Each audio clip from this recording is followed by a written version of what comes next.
Hello and welcome to News Central TV. I am Mazzino Apil. Here are stories making rounds beyond the continent this evening. Now we begin the news in the Middle East, where the Israeli military announced on Tuesday that it had successfully rescued an Israeli hostage in Gaza following a complex operation. The rescue occurred as the Israel-Hamas war, now in its 11th month, continued with no signs of abating. The hostage, Kaid Alkadi, a 52-year-old Israeli Bedouin, was abducted by Palestinian militants during the October 7 Hamas attack in Israel. Alkadi, a resident of Rahat, a predominantly Arab town, had been working as a guard at a warehouse in southern Israel when he was seized. The IDF and ISA rescued the hostage, Kaid Alkadi, age 52, from Rahat, an Israeli Bedouin Muslim citizen of Israel, who was abducted by the Hamas terror organization into the Gaza Strip on October the 7th. Kaid Alkadi was rescued by our elite forces in a complex operation in the southern Gaza. Meanwhile, Israeli Prime Minister Benjamin Netanyahu has congratulated the Israeli army for rescuing 52-year-old Israeli hostage Kaid Alkadi in southern Gaza. According to Netanyahu, Israel is working tirelessly and will continue to do so until it brings all hostages back home. ברוך שובך הביתה, פרחן קאדי. אני מברך את צה"ל והשב"כ על עוד מבצע שחרור מוצלח. אנחנו פועלים ללא לאות להחזיר את כל חטופינו. אנחנו עושים זאת בשתי דרכים מרכזיות, במשא ומתן ובמבצעי שחרור. שתי הדרכים גם יחד מחייבות נוכחות צבאית שלנו בשטח ולחץ צבאי בלתי פוסק על החמאס. אנחנו נמשיך לפעול כך עד שנחזיר את כולם הביתה. Now we head to Europe, where UK Prime Minister Keir Starmer has warned that his government's first budget, set to be unveiled in just over 2 months, will be painful, urging the country to accept short-term pain for long-term gain. In his first major speech since the Labour Party's landslide victory on July 4, Starmer set the stage for the much-anticipated fiscal event of October 30. He also criticized the ongoing Conservatives to retaliate, or rather reiterating claims that they had left a £22 billion black hole in the public finances. The Prime Minister also emphasized that the UK must move beyond merely adjusting taxes, insisting that growing the economy remains his #1 mission. When there's a deep rot at the heart of a structure, you can't just cover it up. You can't just tinker or rely on quick fixes. You have to overhaul the entire thing. Tackle it at root, even if it's harder work and takes more time.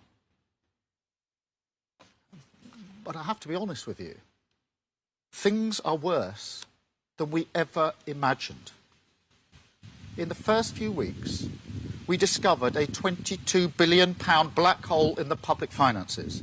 And before anyone says, oh, this is just performative or playing politics, let's remember the OBR did not know about it. They wrote a letter setting that out. And they didn't know because the last government hid it. And for more on this, I'm joined by our international correspondent, Afia Hagen. Afia, good evening. Thanks for joining us. So, Afia, would like to know, what were the main takeaways from Prime Minister Keir Starmer's first speech since he has been in power? Well, this speech was widely anticipated, and it was touted that we were in for some tough times ahead, and that has been proven in this speech. Now, the first budget in October is going to be painful, the Prime Minister said, and he added that he had no other choice than decide that those with the broadest shoulders should bear the heavier burdens, and that translates as tax rises. What kind of tax rises would they be? We can expect capital gains tax rises, business rates to go up, council tax rises and inheritance tax rises. Now, Keir Starmer also talked about that £22 billion black hole in the nation's finances, as well as a societal black hole. And he went on to say that the riots that we had recently didn't happen in a vacuum, and they exposed the state of our country and revealed a deeply unhealthy society. He said there's cracks in the nation's foundations, which have been weakened by a decade of division and decline and affected by a spiral of populism. And he accuses Tories of offering the snake oil of populism. Now, he also went on to talk about removing the winter fuel payments. Now, those are means-tested payments that go out to older members of society to help them pay for heating and hot water in the winter months. Now, around 10 million pensioners in England and Wales are going to lose those winter fuel payments. And he reiterated that will be more difficult decisions to come. Now, he spoke from the Rose Garden in Downing Street, and he actually started that speech by saying, you know, I'm standing here in this Rose Garden that was once used for parties for lockdown and is now back to being used for public service. Oil and black holes. I'm wondering how the reaction from the public has been since after the speech. What's it been like? Well, like I said, this speech was widely anticipated, and a lot of people expected that it was going to be grim news, and that's what had been offered out to the media in the past 48 hours. It was almost as if Keir Starmer was paving the way and prepping everybody that, look, what I'm going to say tomorrow, you're not going to like it, quite frankly. Now, the Conservatives have said that the speech is an attempt to distract the public from the promises Keir Starmer made that he never had any intention of keeping. That's their official party line. Now, Rishi Sunak, former Prime Minister, now leader of the opposition, said in a statement on X, Keir Starmer's speech today was the clearest indication of what Labour has been planning to do all along, raise your taxes. And that refers back to the debates that we saw between Keir Starmer and Rishi Sunak, where Rishi Sunak insisted that Labour would raise everybody's taxes and there would be a £2,000 tax grab on every single person in the United Kingdom. And it looks like that could be about to happen in that budget, which is slated for October 30th. How far removed is the speech from the promises from before he got into office? Just to give us a good understanding of it. Well, actually, when the debates were on during debate season, Keir Starmer shied away from, especially that accusation from Rishi Sunak that he would raise taxes. But since he came into office, he has been saying that the state of the country that's been left by the Conservatives is much worse than they thought. Like I said, sort of paving the way for things to be bad and for things to get worse before they'll get better. That is what he said. Now, during the election campaign, Labour proposed themselves as the only alternative and the only way to bring the country back to its former glory. Now, I think after 14 years of Tory rule, nobody expected things to change overnight. And the Labour Party kind of tried to tell us during election season that that would be the case, that when they got into power, there would be work to do. And even day one, Keir Starmer at Downing Street, you know, when he gave that speech, reiterated that, yes, there was a lot of work to do. Now, when it comes to tax rises, like I said, the Labour Party kind of tried to steer away from answering a yes or no on tax rises, but it seems that will come to fruition this year. So for Keir Starmer now, what will be the priority when Parliament returns next week? Well, it will be that £22 billion black hole and how he proposes to fill it and what money is left in the coffers to spend on essential services like the NHS, like housing, like education, and solving problems like immigration and mass immigration that has affected the United Kingdom. Those are going to be his main issues, as well as the riots that spread across mainly England this summer, is making sure that we don't go back to a place where that's happening. And that's going to be quite a task to sort out the societal rot, like he called it, that made the conditions for those riots to happen in the first place. So he has had a pretty busy summer so far. You know, you did have the Southport stabbings, you had the riots that happened afterwards, you had that fire that happened in a tower block over the weekend, a tower block that had faulty cladding on it, cladding that caused the Grenfell fire. There's many issues that the government needs to get a grip on when Parliament comes back next week on the 2nd of September. Well, thank you very much then, Afia Hagen, for joining us this evening. Thank you. Let's go on a short break now. When we come back, we will tell you what French citizens are saying about President Macron's struggles to form a new government and other stories. Stay tuned. Welcome back. The news continues in Europe, where French citizens are responding to President Emmanuel Macron's ongoing struggle to revive negotiations for a new government as the leftist alliance refuses to participate after he rejected its candidate for Prime Minister. More than 7 weeks after an inconclusive parliamentary elections that cost his allies their relative majority, Macron has yet to name a new Prime Minister to replace the current caretaker administration. On Tuesday, the president said his meeting with anyone who wants to work for the overriding national interest following several rounds of talks over the weekend, and Monday that failed to yield a breakthrough. Plus ça, c'est en fait j'ai l'impression qu'on est face à des refus successifs de tout le monde, mais que y a un moment il va bien falloir composer. Et j'ai l'impression qu'on n'y est pas encore à cette composition, alors pourtant 2 mois se sont passés maintenant. Mais je l'ai pas fait pour rien, mais ça n'a pas du tout été respecté. Que ce soit pour en vrai tous les électeurs, n'importe lesquels, hein. Que ce soit de gauche ou de droite, n'importe lesquels. Ça n'a servi à rien. Oui, moi je suis excédé d'entendre tout ce que j'entends, parce que j'ai l'impression qu'en ce moment c'est du Macron bashing, et ça je ne supporte pas. Il ne mérite absolument pas ça. Non, moi je pense qu'il y a des moments à dépasser. Et là on est en plein dans ce moment-là. Je n'imagine pas l'après-Macron, je vous l'avoue franchement. Parce qu'il n'y a pas dans l'échelonnement politique de la France quelque chose qui soit suffisamment équilibré. We head now to Oceania, where United Nations Secretary General Antonio Guterres on Tuesday issued a global climate SOS at a Pacific Island summit. Guterres, unveiling research that shows the region's seas are rising much faster than the global average, warned that a worldwide catastrophe is threatening the Pacific paradise.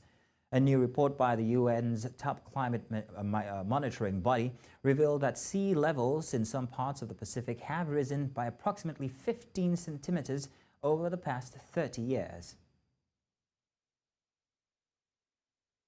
Distinguished members of the media, I am in Tonga to issue a global SOS, Save Our Seas, on rising sea levels. A worldwide catastrophe is putting this Pacific paradise in peril. Global average sea levels are rising at rates unprecedented in the past 3,000 years. Today's reports confirm that the relative sea levels in the southwestern Pacific have risen even more than the global average in some locations, by more than double the global increase in the past 30 years. Ocean temperatures are increasing at up to 3 times the rate worldwide, and Pacific Islands are uniquely exposed. Still in the region, major disruptions occurred in city centres across Australia as tens of thousands of construction workers, along with members of Australian Manufacturing Workers Union, electrical trade unions as well, and also others.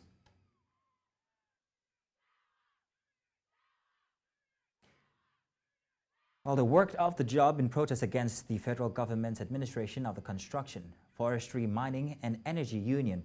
The federal government's move followed allegations of corruption and criminal infiltration within the CFMEU. Vic Sharma, branch secretary of the Rail, Tram and Bus Union, said the crowd is going to be symbolic in the pages of history. This crowd is going to be symbolic in the pages of history. We are not going to go away, are we? Yeah! And so we have a government that decides, or so they say, in 2 weeks, they will seize control of the greatest union in this country, the CFMEU. In Asia, police in India have fired tear gas and water cannon to try to disperse protesters in Kolkata. The demonstrators are calling for justice after the brutal rape and murder of a young Dr. Samrat Majumdar earlier this month. The discovery of the 31-year-old doctor's bloody body at a local state-run hospital on August 9 sparked medical strikes and widespread protests by doctors' associations across the country. An ex-Malaysian Prime Minister, Muhyiddin Yassin, has been charged with sedition over remarks about the country's former king. According to his lawyer, the 77-year-old politician pleaded not guilty to the charges. The sedition charge stemmed from a speech Muhyiddin made ahead of by-elections this month, in which he questioned the monarch's 2022 decision to appoint his rival as premier, following hotly contested polls. The remarks are seen as an affront to Sultan Abdullah Sultan Ahmad Shah, who reigned from 2019 until January this year. Sebagaimana maklum bahawa pada hari ini, 27 Ogos 2024, Yang Berhormat Tan Sri Datuk Haji Muhyiddin Mohamad Yassin, Pengerusi Perikatan Nasional, Ahli Parlimen Paguh, telah menghadapi pertuduhan di Mahkamah Session Gua Musang ini di bawah Seksyen 4(1)B Akta Hasutan 1948, Akta lama, ya, yang boleh dihukum di bawah Seksyen 41. Setelah pertuduhan dibacakan, Yang Berhormat Tan Sri Muhyiddin telah meminta untuk dibicarakan, tidak mengaku salah terhadap pertuduhan itu, dan masa persidangan ini juga, oleh kerana ini kes yang diklasifikasikan sebagai kes jenayah, ianya memerlukan satu jaminan dikeluarkan oleh mahkamah terhadap tertuduh, sementara menunggu. In North America, President Andrés Manuel López Obrador says Mexico will suspend relations with the U.S. and Canadian embassies after criticizing U.S. Ambassador Ken Salazar's comments on a proposal for domestic judicial reform. Obrador, during his daily press conference, said both countries have to learn to respect Mexico's sovereignty.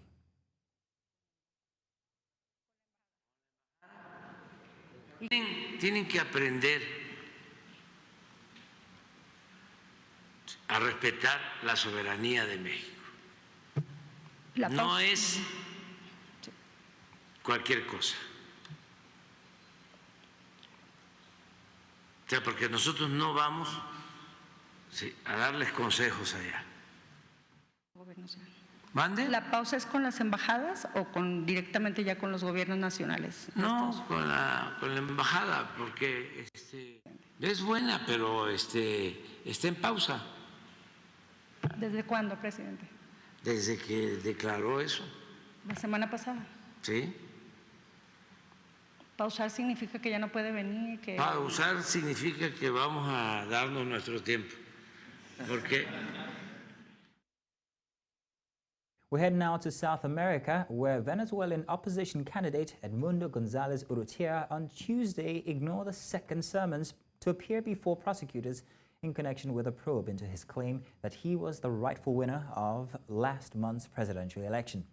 González Urrutia, 74, went into hiding shortly after President Nicolás Maduro was declared the winner of the election and also ignored a first summons on Monday. According to the summons, Urrutia is being investigated for alleged crimes, including usurpation of functions and forgery of public documents. Colombia has recognized the efforts of Panama and the United States in repatriating migrants crossing the Darien border forest as part of coordinated policies to manage irregular migration.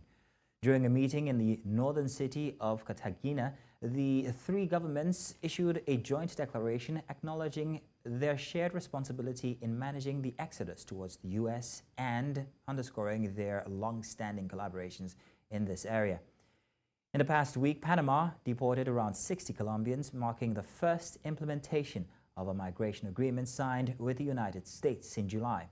That same month, Panama closed 3 border crossings in the Darien region, fulfilling one of the campaign promises of the newly elected Panamanian president, José Raúl Mulino. Individuals who seek to leave their country, their home country, can take advantage of the lawful pathways that we have made available. But if they do not, they risk their lives in the hands of smugglers who only have one motive, and that motive is profit and not the well-being of people. And if they do not qualify for relief, they will be returned. Los tres países se comprometen a fortalecer la cooperación para desarticular las redes de trata y tráfico de migrantes, mejorar la asistencia humanitaria a las poblaciones migrantes y buscar mecanismos de protección para grupos vulnerables, contemplando opciones. Our former President of the United States, Donald Trump, has appointed Robert F. Kennedy Jr. and Tulsi Gabbard to his transition team shortly after they endorsed his campaign.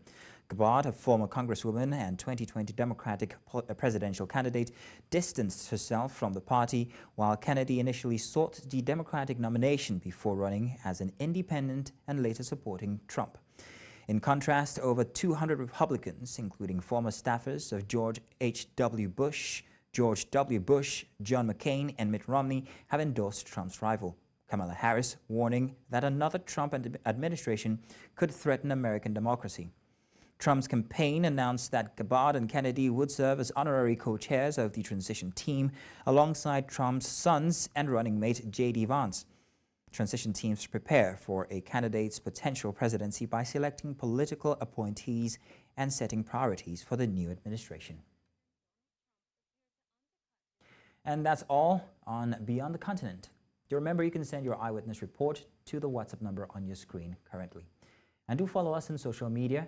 We are at News Central TV. You can watch News Central live on DSTV, channel 422, Star Times, channel 274, AVO TV, and YouTube. Many thanks for watching. My name is Mazzino Appeal.